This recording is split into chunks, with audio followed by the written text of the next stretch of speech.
Hi ma'am, good morning. Ma'am, ngasi디 ayukki chara wan hotpadi loirebako. Ado hojikse angangsing chaklami lame tawbasine sebakse khara ngobige doineba. Ado hojikse bihunina dukan noman pochei su jamna hangan dukan ta hangibako. Ado dona pochei su laitre. Ngarangse Apana cembak loro kuneba habisa sena nuga sabji dukan anta hangamde kobi mana tabi dulu na benda tahu sabji dukan anta hangamde loro treba dulu si so orang ini wajib bicara balu so cak jadi kabuk thanda ba sate adu dulu lame na tahu ini cembak se option biru gini tahu Murugate ko si Lu titre.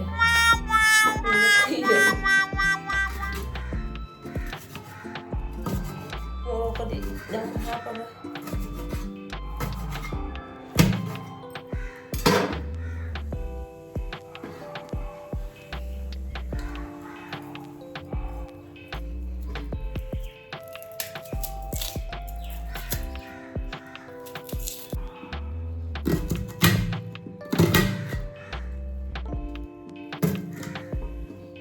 Buat kalau ibaratnya ini juga orang ini sih dari kalau mau juga ada orang sih juga pakai.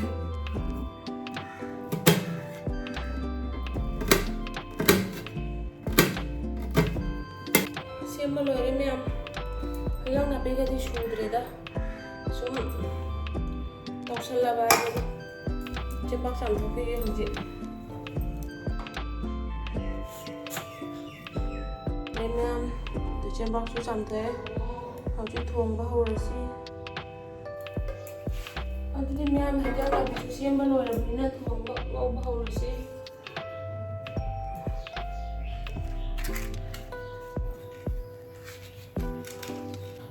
hayri mila ane haram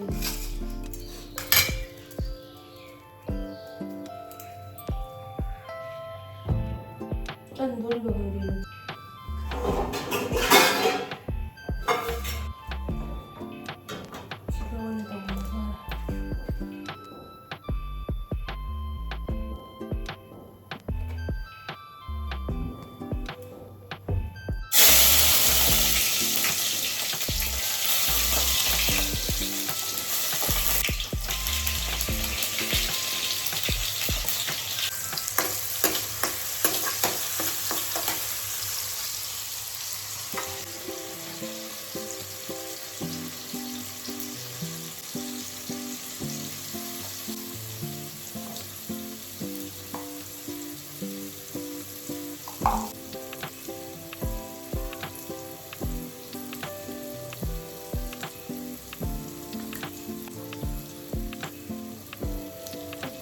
Kau beri jangan macam ni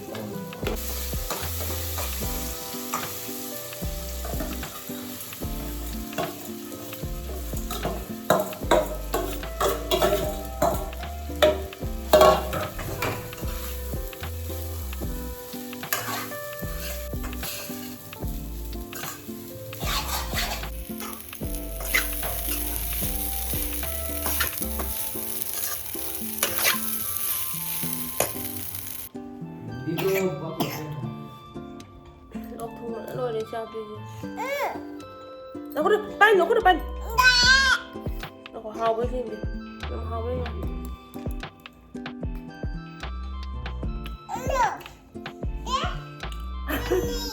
Hao thế mà sao sao đâu? Một lồng sao đâu có đẹp à? Tôi cha rồi là. Target blocks in that glass. Hao bà. Kembang nih. Kembang? Aku trong nó đúng giống như là nha. Ano? Mì lẩy vậy.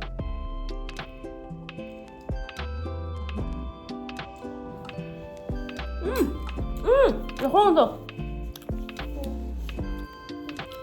Video nó mình rồi hả?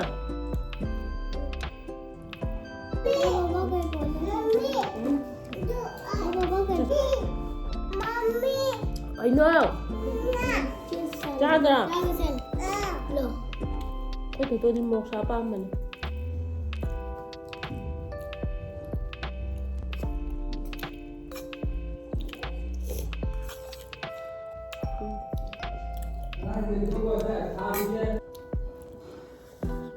Hầu ra. Sắp rồi đấy em. Bố không gì mà lỗi chặt thôi, tụi tôi qua đi nào. Ako tụi tôi mà nó chả ba mẹ mà. Đồ bị sự thành ra không gì mà. Tụi tôi qua đi lỗi chặt thôi đấy. Tụi tôi hào bro gì kìa. Hào ý à. Sẽ làm mà sao tưởng tượng lắm gì đâu. Thế nào? Thế nào? Du quả du nó còn. Sẽ hai tôi rồi. Aku itu sih masa aku jauh lagi orang yang aku itu sih. Masa macam kau bây giờ ada lagi. Waktu जा. Bye bye tao rồi, bye bye. Bye bye. Subscribe कर देना. Thank you guys. Kal tu rồi. Cái baby cho hai nè, la hai la. Subscribe मत करना. Baby had a like. और subscribe. Cái gì tu tao. Nãy em mới thằng tu tao bị rồi nè. Hai mẹ mau chụp parcel mà lại vậy bố anh cái nó có sunscreen nó có order đâu vậy aduh gì ngay si tu có tay nó suy ngay si berapa hai gitu segala ya oke sisi tahu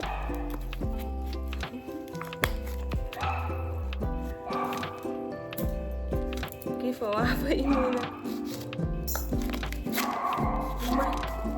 Seri bigi kanyogi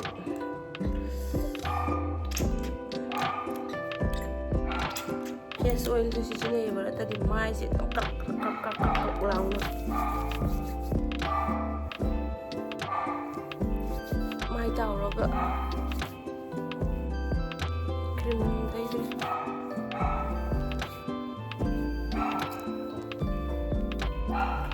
tôi cũng không dùng cho thịt lợn sợ chán rồi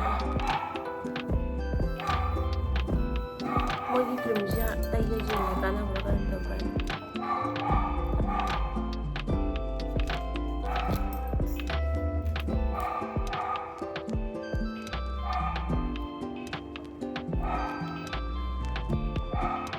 ai mai krek pula lau ya ini bo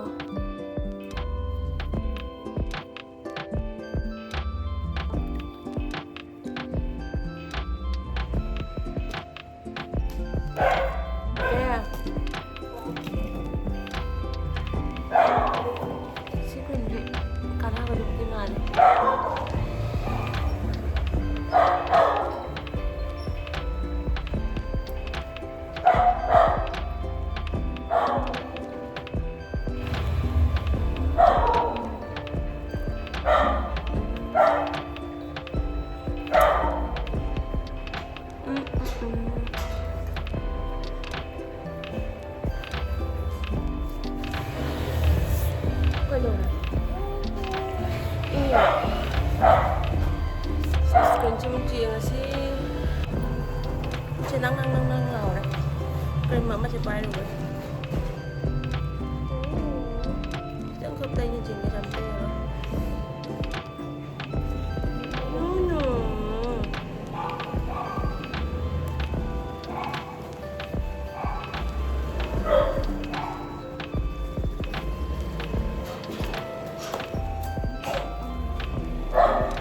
sunscreen chứ tay ra đi foundation thì cái tay tôi sẽ chạy hai à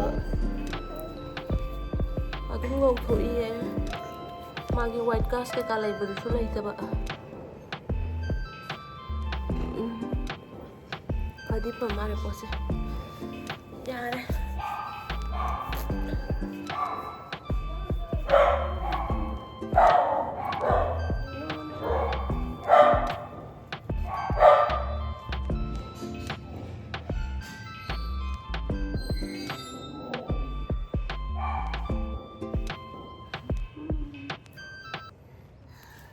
दादा tuition थी लुर से नत्रा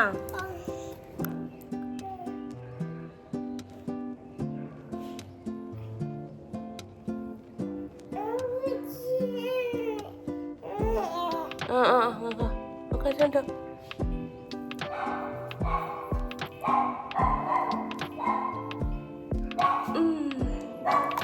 mai chụp ngàn thủ có thể máy chơi sẽ cái foundation này sẽ cái sunscreen gì tay bị lotion bán rồi đấy em ít cho nó protection thì là gì ini sih nanti ya nanti nih minta itu video nang lagi nawan aku soal dengan nang aja video nang lagi nak halan ini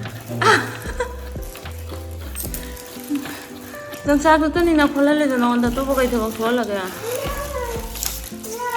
udah nang ko gana nang kela gana siang je khai adana self service to ni na gana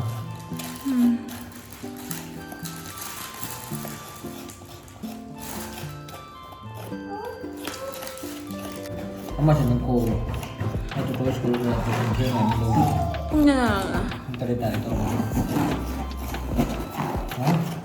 suai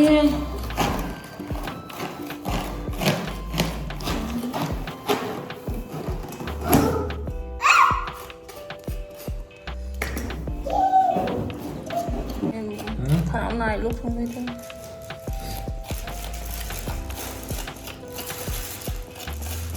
nó bị cái thằng nó có gì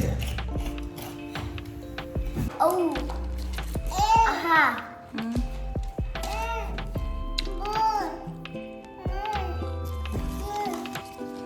ये बड़ा Oh, छोटी बड़ी.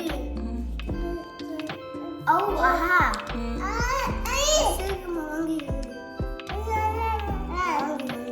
मामा जो है तेरे Hindi baby पारो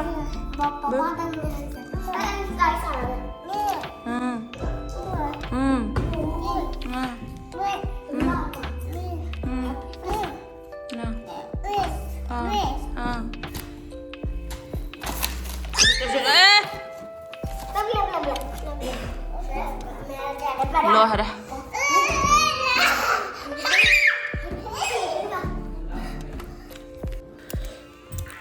mayam ngasi nungthangidi sum kainoga jungchaksiga hawai movie nahan kainodagi beltola bazar dai lorok paduga iron jalani duga sasalani ngasi gidi